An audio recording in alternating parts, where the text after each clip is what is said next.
akan rilis pengungkapan kasus tindak pidana narkoba jenis sabu dengan total barang bukti sejumlah 12 kg dengan tersangka 3 orang. Ya.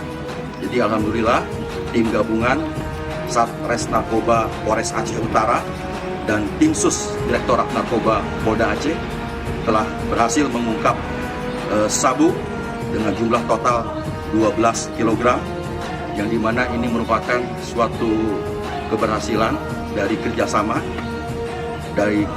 antara Satreskrim Narkoba Polres Aceh Utara dengan tim sus Direktorat Narkoba Polda Aceh. Demikian. Yang di belakang rumah dikubur.